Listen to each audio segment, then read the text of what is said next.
CCH Axcess Engagement is a cloud solution for Workpaper management and trial balance capabilities.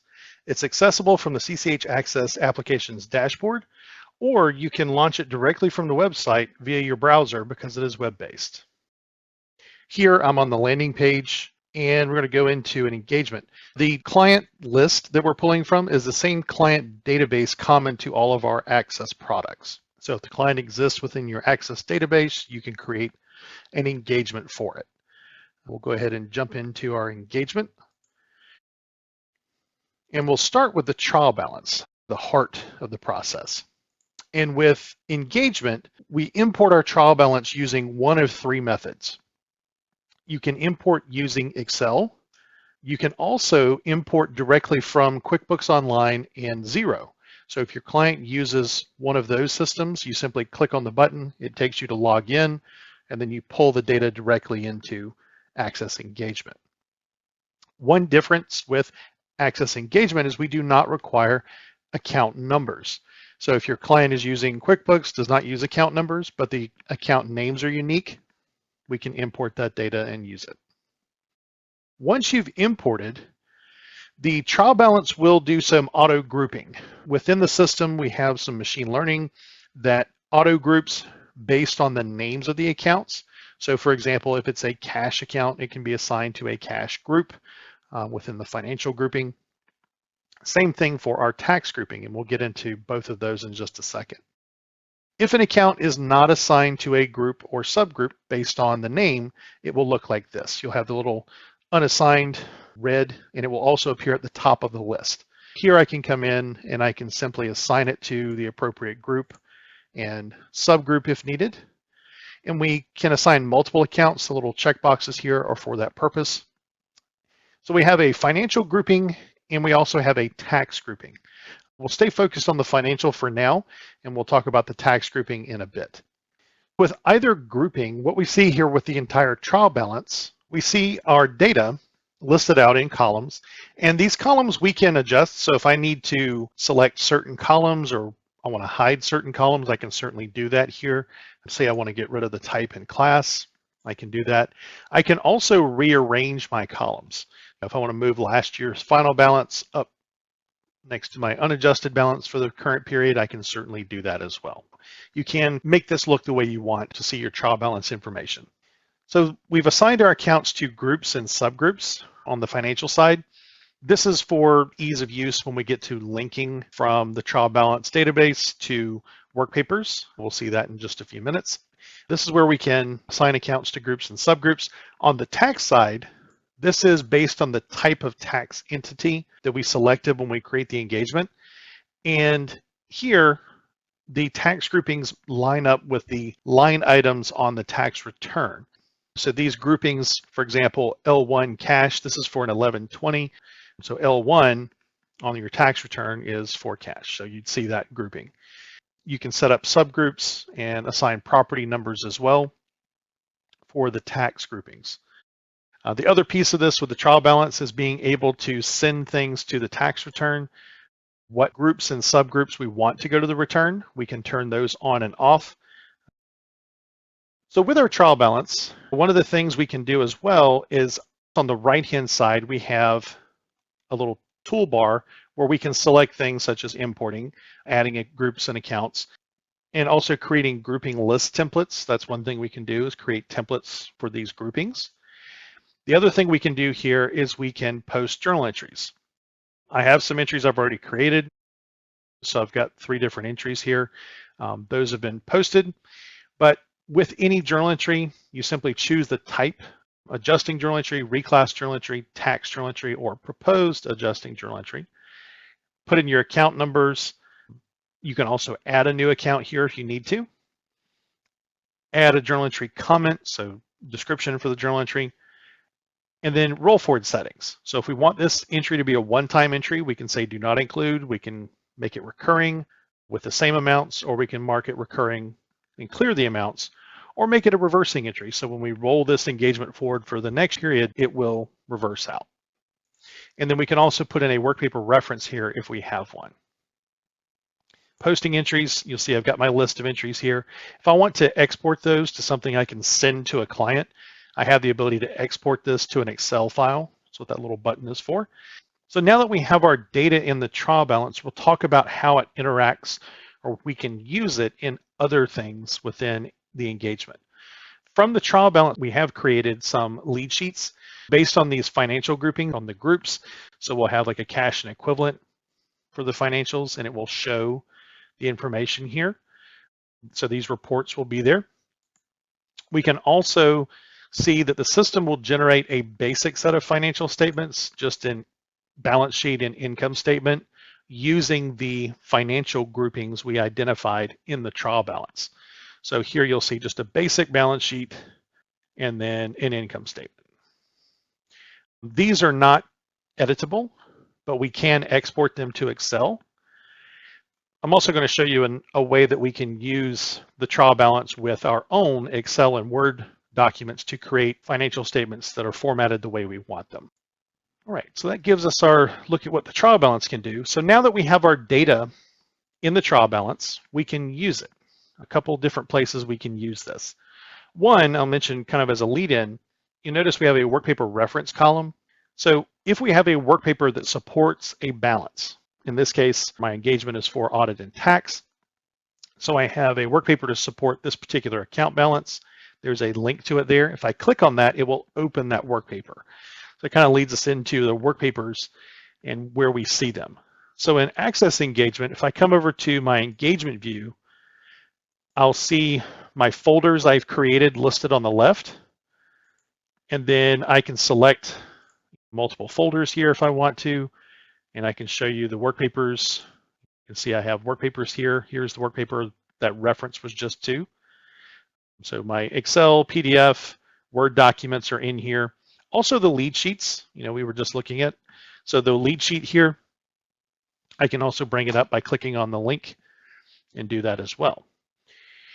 So the data from our trial balance, we can then link to our Workpapers, like our Word and Excel files. For example, I have this Excel file. Whenever you open a Word or Excel document in Axcess Engagement, you will have an Axcess Engagement ribbon, which contains functions for linking to the trial balance database and linking things like name and dates. For example, here you can see the name of my client and also the dates for my period end dates. Those are all links. They're formulas in Excel. And when I roll this forward for the next year, they will update to the current information. Same thing here for my trial balance links. So this is linked back to my trial balance database. As I post entries or make changes to my trial balance, those changes will flow through to here. And if I'm looking at this as a reviewer and I say, okay, well, I see we've got our links here, I want to drill down on these and see what accounts make up these balances that I'm seeing. So I click on that little drill down TB link function, and what we get, this little window that comes up, and it shows me my individual accounts that make up each of the links. So I can see that and verify that everything is adding up the way it should, and that we've picked up all of the accounts that we need to include for these line items on the financials. And you can see I've got multiple worksheets here for the different statements. We can also use the same linking functionality within the Word documents as well. So you'll see we've got our Excel financials, and then I also have my opinion letter and my footnotes and disclosures are in a Word document that's also linked. Now, working with Workpapers in Engagement, when I open that Excel or Word document, you'll notice I'm listed as the active user for this Excel file currently, because I'm the one currently editing it, and it gives me a little status to let you know that I'm editing it. If another team member was looking at the same engagement, they would see that I have it open as the active user. They could open it, but it would be read-only. Now, as soon as I close this, you will see the active user has now disappeared. So now another team member could jump in and start editing that document with no problem. So while we're talking about Workpapers here, you notice we do have the file structure.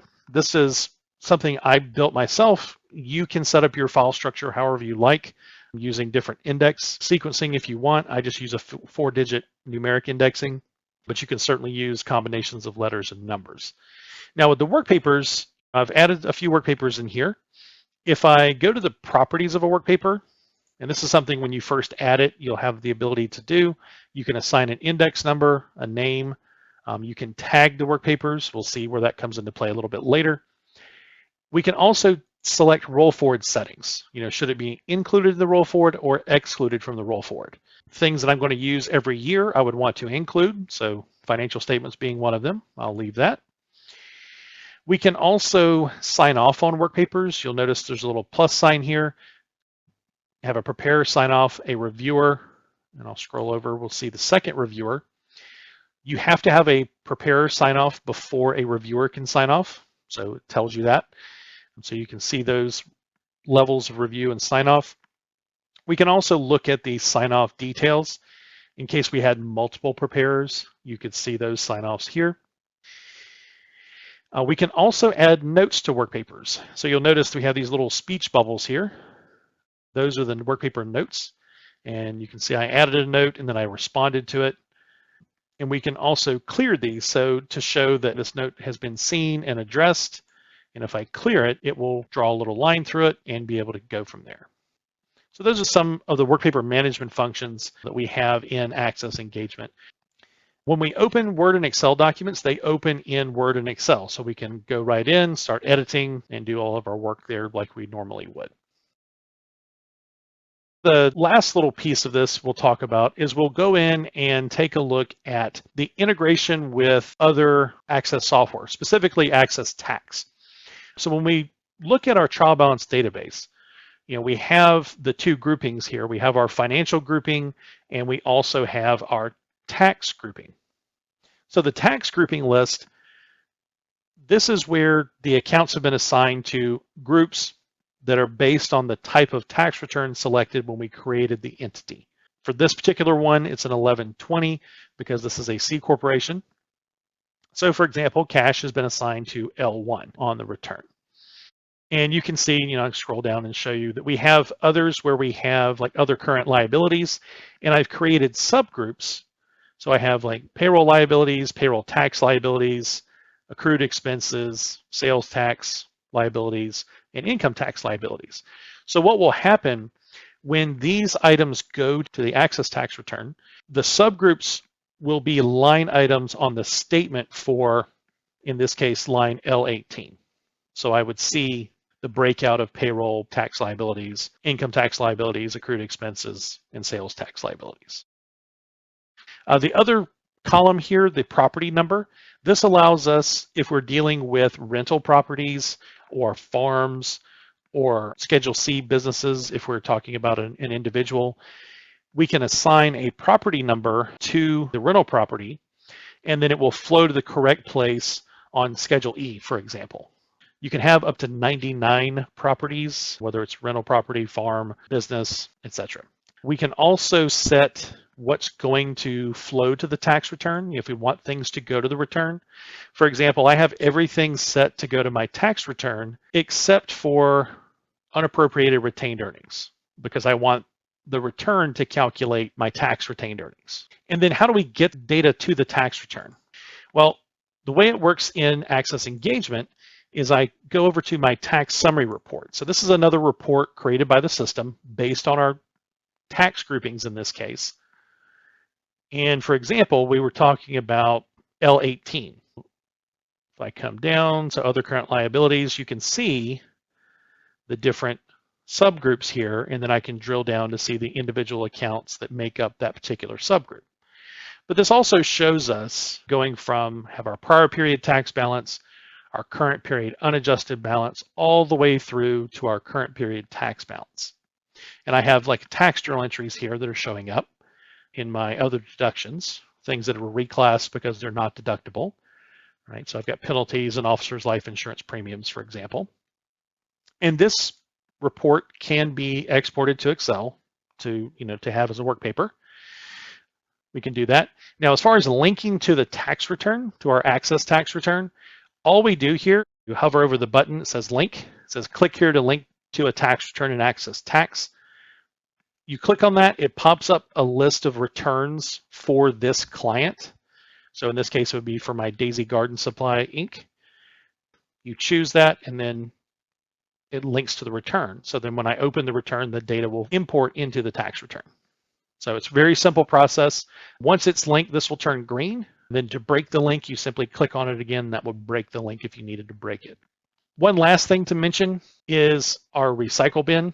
Whenever you delete a workpaper or a document from here, it goes to a recycle bin. And then from here, you can also restore. So in case you deleted something by accident, you can always restore it back to your engagement.